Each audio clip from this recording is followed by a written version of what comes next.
បងឡាញ់អូនស្រឡាញ់បងឯងជំរាបសួរបងដោយសារថ្ងៃហ្នឹងបាយប្រាប់អាវពោកាឈូកខ្ញុំមានប្រអប់កាដូជូនបងឯងមួយតែមនុស្សជាទីស្រឡាញ់ប្រាប់ថាបាយស្រឡាញ់គាត់បាយបានប្រអប់កាដូនឹងមួយបាយតែណាគេតែប្តីអូខេឡូទៅនិយាយថាម៉េចទៀត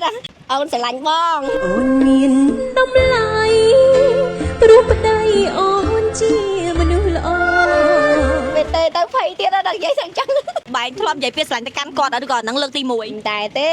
ជូនកាដូបងមួយណាបងណាតែអ្នកផ្សេងទៀតចង់ឲ្យខ្ញុំទៅទីតាំងណាខមមិនខំហ្នឹងមកណាខ្ញុំមានកាដូសម្រាប់អ្នកប៉ាវពោកាឈូកមួយតែមនុស្សជាទីស្រឡាញ់ប្រាប់ថាបាយស្រឡាញ់គាត់បាយបានកាដូហ្នឹងហើយគ្រួសារបាយមិនមែននៅមុខហ្នឹងចាអញ្ចឹងមិនបាច់ទេបាយនិយាយមុខហ្នឹងហ្មងបានអត់បាន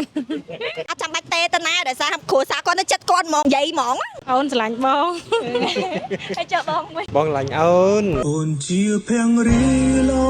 មានចិត្តស្មោះសរបងស្ញំស្ញើបាយតែនិយាយពាក្យស្រឡាញ់ទៅកាន់គ្នាអត់ទេដែរជូនកាដូបងមួយណាបងណាផលិតផលម៉ាដាមខេលាបកាន់តែយូរកាន់តែស្អាតបែបស្បែកមុខយើងមានសុខភាពស្បែកល្អបើចង់ប្រើឆាចូលពេកមកណាអ្នកទាំងអស់គ្នាខ្ញុំបានស្វែងរកឃើញអ្នកពាក់អាវពណ៌កាឈូកមួយទៀតហីមិនមែនតែអាវទេសូម្បីតែមួកក៏ផ្កាឈូកដែរដោយសារថ្ងៃហ្នឹងបាយពាក់អាវពណ៌កាឈូកវិញមានកាដូឲ្យបងឯងមកប្រអប់តែមនុស្សជាទីស្រឡាញ់ប្រាប់ថាបាយស្រឡាញ់គាត់បាយបានប្រអប់កាដូហ្នឹងហើយចំបដ ாய் មិនចេះស្វីតទេប្តីប្រពន្ធខ្ញុំមកខ្ញុំមិនឲ្យស្វីតមួយថ្ងៃហ្នឹងណាឡូបង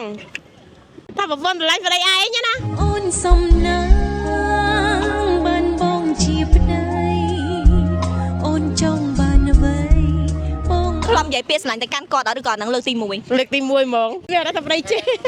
ជូនកាដូបងមួយណាបងណាផលិតផលម្ដងខេយើងបើករយៈពេល10ឆ្នាំហើយមុននឹងប្រើជាមានការផលិតស្បែកមុខជាមួយនឹងអ្នកជំនាញទៀតអញ្ចឹងបើចង់ផលិតស្បែកមុខកុំភ្លេចឆាជពេកការផលិតស្បែកមុខហ្វ្រីណាផលិតស្បែកមុខចប់ចង់ទិញក៏បានអត់តន់ចង់ទិញក៏បានសំខាន់តែយើងដឹងសិនថាមុខយើងមានបញ្ហាអីគួរថែទាំរបៀបណាតើតម្រូវការនៃស្បែកមុខយើងហ្នឹងអីគេខ្ញុំលក់ skin care ជាង10ឆ្នាំហើយក្នុងចំណោមបញ្ហាស្បែកមុខទាំងអស់ខ្ញុំមានកង្វល់ខ្លាំងបំផុតគឺបញ្ហាស្បែកមុខជាប់គាត់អស់សង្ឃឹមខ្លាំងមែនតើមិនដឹងថាជាប់ហ្នឹងវាអាចបាត់ឬក៏អត់ទេតែមុននឹងខ្ញុំឆ្លើយសំណួរនេះសូមបង្ហាញ feedback មួយសិនមុខបងស្រីមានបញ្ហាជាប់ស្រាប់ទាំងនៅលើថ្ពាល់សងខាងនិងនៅលើច្រមុះបន្ទាប់ពីគាត់ផលិតស្បែកមុខចប់គាត់ប្រើប្រាស់ជាមួយឈុត healing set តម្លៃវា130 discount ឲ្យសល់តែ110ទេមានសាប៊ូលាងមុខ Zero Moisturizer និងលេការពារពន្លឺថ្ងៃដែលយើងអាចលាបបានទាំងពេលព្រឹកនិងពេលយប់វាជួយឲ្យរបាំងការពារស្បែកមុខយើងរឹងមាំព្យាបាលបណ្ដុះនៅកោសិកាស្បែកដែលខូចខាតជួយឲ្យមុខយើងនឹងម៉ត់ឲ្យលូងតឹងក្មេងបាត់ជាប់អាចរុយនិងស្នាមជាពិសេសចិត្តរញើសឲ្យធ្វើមុខយើងបាត់មុនទៀតអស់ហើយលាបកាន់តែយូរកាន់តែស្អាតបែបស្បែកមុខយើងមានសុខភាពស្បែកល្អឈុតហ្នឹងគឺជាឈុតដែលលក់ដាច់ខ្លាំងបំផុតហើយក៏អាសាដាច់ស្តុកខ្លាំងជាងគេដែរមកមើលមុខប្អូនស្រីឥឡូវវិញ